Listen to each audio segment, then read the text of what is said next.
Alors, bonjour à tous et bienvenue sur le plateau des Jours Heureux pour un nouvel entretien autour du programme L'Avenir en commun. Pour ce nouvel entretien, j'ai le plaisir de recevoir Albert Lévy, avocat et ancien magistrat et membre du Parlement de l'Union populaire. Bonjour. Bonjour. À qui nous avons fait parvenir le programme et qui a choisi tout naturellement de venir parler d'un gros sujet régalien qui compose le chapitre 2 du programme, Sûreté et justice, et surtout de 2 pages qui portent les noms de la justice au nom du peuple et une politique de justice efficace. On verra qu'il s'agit de 2 facteurs indissociables. Alors Albert Lévy, merci d'être là. On a vu ces dernières années de nombreuses fois les magistrats manifester. La dernière mobilisation date du 15 décembre dernier, une mobilisation générale pour la justice qui a eu lieu à l'appel de 17 organisations, qui a été massivement suivie et qui a donné à voir le malaise qui a gagné toute l'institution judiciaire. Il y a également eu l'appel de 3000 magistrats en novembre et d'une centaine de greffiers qui ont décidé de prendre la parole publiquement et de sonner l'alarme. Je cite, « Autour de nous, les arrêts maladie se multiplient, tant chez les nouveaux magistrats que chez les magistrats plus expérimentés. L'importante discordance entre notre volonté de rendre une justice de qualité et la réalité de notre quotidien fait perdre le sens à notre métier et crée une grande souffrance. » Alors Albert Lévy, est-ce qu'on peut dire que la justice n'a pas échappé à la précarisation des services publics ? Tout à fait. La justice, c'est d'abord de la considération pour le justiciable. C'est de l'écoute, c'est de l'attention, c'est du débat contradictoire pour parvenir à ce qu'on appelle le procès équitable. Et depuis plusieurs années, on méprise la justice en lui retirant ses moyens, en amaigrissant ses personnels et en faisant de la hiérarchie un facteur de pression insupportable pour les magistrats et les greffiers, les fonctionnaires de greffe, qui disposent de moyens squelettiques, exsangues, et la justice ne peut plus être rendue avec cette écoute indispensable envers les justiciables. Et l'appel des 3000 s'inscrit dans tout cela, dans ce contexte malheureux, dans la mesure où il faut savoir que la justice est un pilier de la démocratie et qu'elle ne peut se rendre que dans le respect et la considération des libertés. L'article 66 de la Constitution exige que les magistrats soient les gardiens des libertés individuelles. On en est loin, on n'en est plus là. Et tout ce qu'il nous a été donné de voir depuis 5 ans sur les violences policières, le manque de moyens, les poursuites pénales hasardeuses, la suppression du juge d'instance, qui est le magistrat de proximité par excellence, qui était saisi par une procédure simplifiée, directement à l'écoute des justiciables, on l'a supprimé. Madame Belloubet l'a supprimé. Et ne sont plus entendus tous ces précaires, toutes ces personnes, toutes ces femmes seules qui doivent faire face à leur tracas quotidien, le loyer, les crédits personnels. Ces gens-là ne sont plus entendus, ces gens n'ont plus accès à la justice.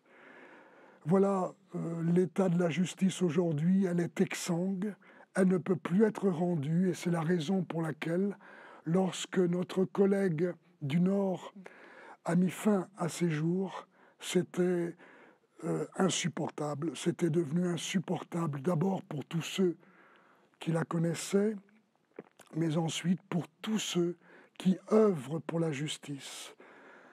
Les magistrats, les fonctionnaires de greffe, les experts, tous ceux qui ont un rôle essentiel pour faire en sorte que le procès équitable soit rendu, alors qu'on a supprimé de plus en plus la collégialité qui fait la force des décisions rendues.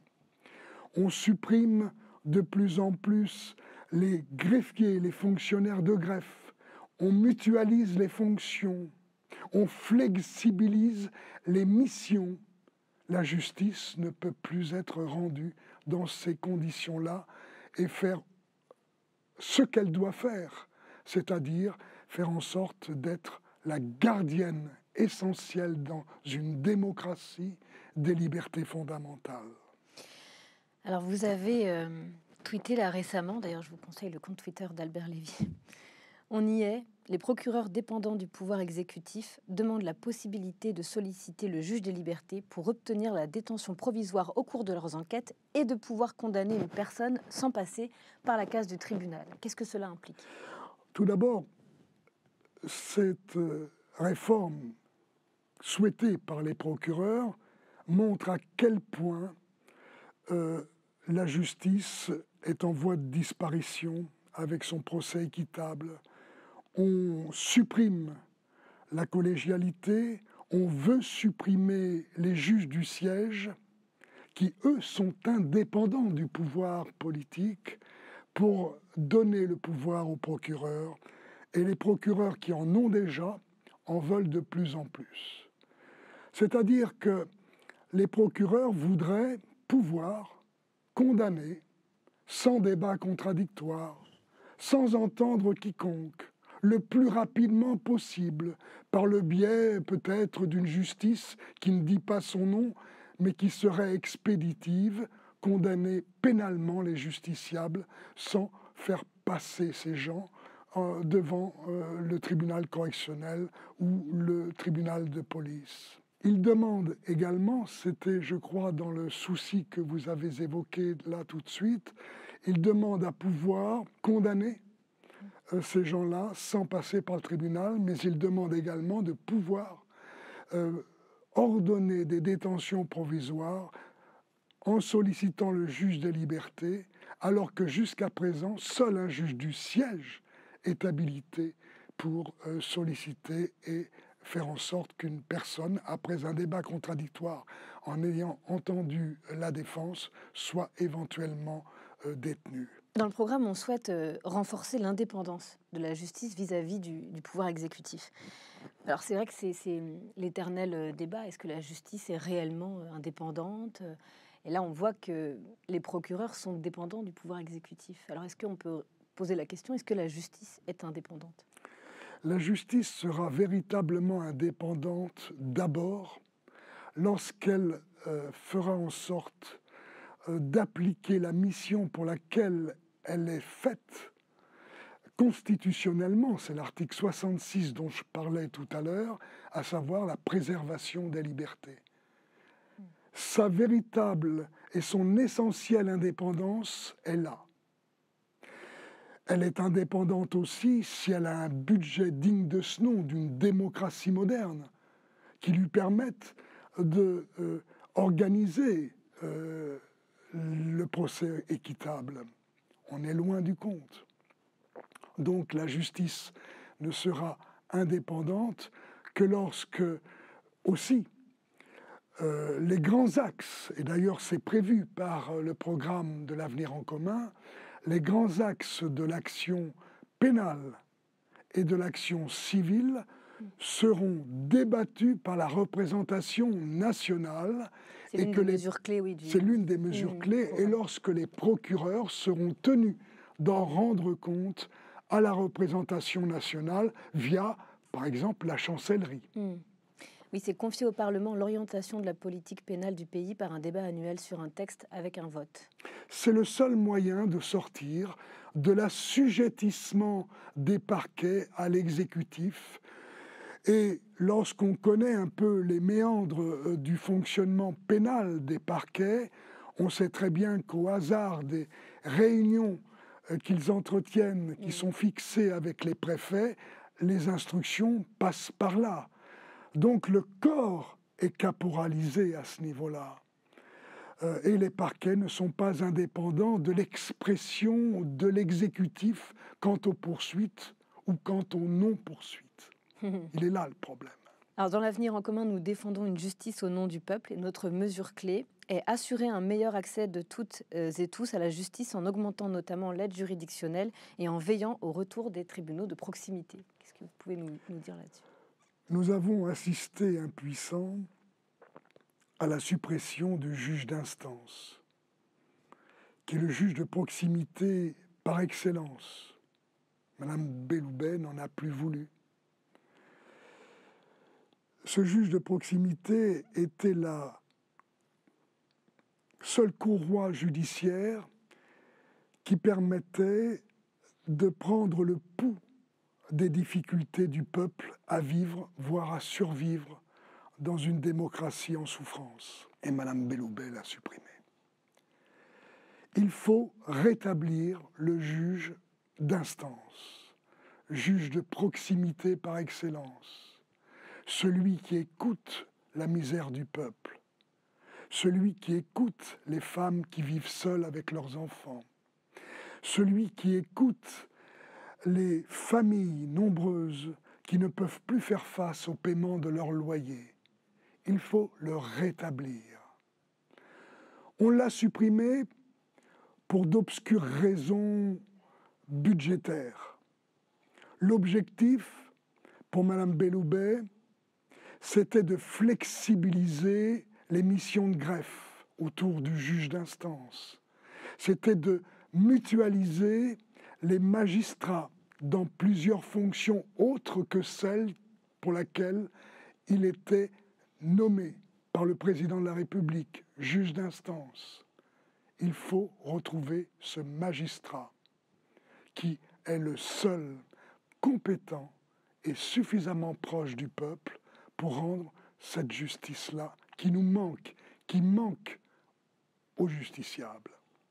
Alors, vous avez dit que Nicole Belloubet avait supprimé le juge d'instance. Elle a pu le faire comme ça? C'est-à-dire qu'elle a réparti les fonctions de l'ancien juge d'instance auprès du tribunal judiciaire, qui ont d'autres tâches essentielles à effectuer que celles pour laquelle ils sont nommés. Ce qui permet aux présidents de tribunaux judiciaires de les tailler, si je puis dire, et corvéer à d'autres tâches, y compris les fonctionnaires de greffe. Et puis, dans un tribunal judiciaire, les portes ne sont pas suffisamment ouvertes pour cette justice simplifiée qu'est la justice d'instance, qu'est la justice du juge d'instance. C'est-à-dire les portes ne sont pas... Parce qu'il y a l'apparat. Le juge d'instance a, j'allais dire, une porte secrète. J'allais dire, c'est celle qui lui permet d'être à l'écoute constante des justiciables. Il n'a pas d'autre préoccupation que celle-ci. Et ça prenait trop de temps et trop de moyens, vraisemblablement pour des gens de rien. Pour bénéficier de l'aide juridictionnelle, les justiciables doivent avoir, qu'elle soit partielle ou totale d'ailleurs, doivent avoir à peu près 1 000 euros, 1 000 et quelques euros par mois de revenus. Or, on sait qu'aujourd'hui, on atteint le seuil de pauvreté, de précarité, lorsqu'on est à 1 000 euros ou moins de 1 000 euros. Comment voulez-vous que les gens, que les citoyens d'un pays démocratique puissent satisfaire leur accès à la justice s'ils n'ont pas les moyens de pouvoir payer? On sait que la justice est gratuite. Enfin, quand on dit qu'elle est gratuite, elle est payée par les impôts de tout à chacun, elle est l'expression de la solidarité nationale, donc elle n'est pas gratuite. Il ne faut pas laisser les gens dire n'importe quoi là-dessus. Mais l'aide juridictionnelle doit être impérativement, les seuils d'aide juridictionnelle doivent être impérativement levés, progresser, pour pouvoir permettre à tous ces justiciables qui n'ont pas accès à la justice de pouvoir faire valoir leurs droits. Je ne peux pas ne pas parler au cours de cet entretien d'une mesure phare de notre programme qui consiste à lutter contre la délinquance financière. En France, chaque année, Solidaires Finances Publiques chiffre la fraude fiscale entre 80 et 100 milliards d'euros chaque année. Alors qu'est-ce qu'on propose pour lutter contre ce fléau? L'agression extraordinaire qui est faite à la démocratie est le fruit de la corruption et de la délinquance économique et financière. C'est le cancer de la démocratie. Parce que cette délinquance-là engendre la progression de la précarité et la progression des inégalités. Donc la lutte que souhaite mener Jean-Luc Mélenchon et le programme d'Avenir en commun, c'est la lutte contre cette délinquance en col blanc, dite en col blanc. Elle est essentielle. Il faut pouvoir chercher l'argent là où il se trouve, avec la fraude fiscale, l'évasion fiscale. Il y a des gens qui ne payent pas leurs impôts en France et qui ne sont pas poursuivis. Il faut chercher, c'est vrai, l'argent là où il est. Et il faut combattre la corruption et ces infractions économiques et financières en mettant des moyens, en mettant des juges spécialisés, en mettant des enquêteurs spécialisés et en mettant des moyens pour la combattre. C'est fou comme on voit qu'en réalité, il s'agit d'une volonté politique. Ce n'est qu'une volonté politique. L'agression à la démocratie n'est pas le fruit de la délinquance de voie publique. C'est un leurre, ça. C'est facile. C'est comme combattre le trafic de stupéfiants par l'usage de cannabis. C'est un leurre. C'est un mensonge d'État. Le préjudice subi par la démocratie, il est subi par le trafic de stupéfiants, il est subi par la délinquance économique et financière et la fraude fiscale. Il n'est pas subi par les atteintes aux biens. Nous, dans l'Avenir en commun, justement, on veut recruter davantage de fonctionnaires de justice. Tout à fait. Il faut recruter des magistrats, il faut recruter des fonctionnaires de greffe. Il ne faut plus se permettre de rendre une justice qui soit une justice d'occasion, avec des gens très respectables qui ont des diplômes en droit. Il faut des magistrats pour juger. Il faut des greffiers pour assister le juge. Il ne faut pas des succédanés, si je puis employer cette expression. Le greffier est le symbole de la confiance que l'on donne à la décision rendue par le juge. On a besoin de greffiers et de fonctionnaires de greffe. On ne peut pas se permettre de prendre n'importe qui pour assumer cette fonction essentielle de greffe. Est-ce que vous diriez que la précarisation de l'institution judiciaire s'est accélérée pendant le dernier quinquennat? Oui. On assiste impuissant à des mises en place de sous-juges, de sous-greffiers, avec tout le respect qu'on peut devoir à ces gens qui assument ces fonctions-là. Mais la justice est trop sérieuse pour l'abandonner. C'est comme l'hôpital. On ne peut pas abandonner l'hôpital à des sous-soignants ou abandonner l'école à des sous-enseignants. Il faut retrouver la force que la justice doit avoir dans une démocratie moderne en lui donnant les moyens et les personnels non précaires pour la faire fonctionner. Il est essentiel de construire des libertés nouvelles comme il est essentiel de préserver les libertés acquises. Et ceux qui s'en défont, ceux qui les méprisent, ceux qui les défont, ces libertés, sont indignes du pouvoir et de la confiance d'un peuple pour les diriger. Merci beaucoup, Monsieur Lévy. Suivez-nous sur les réseaux sociaux et à très bientôt pour un nouvel entretien. Au revoir. Au revoir.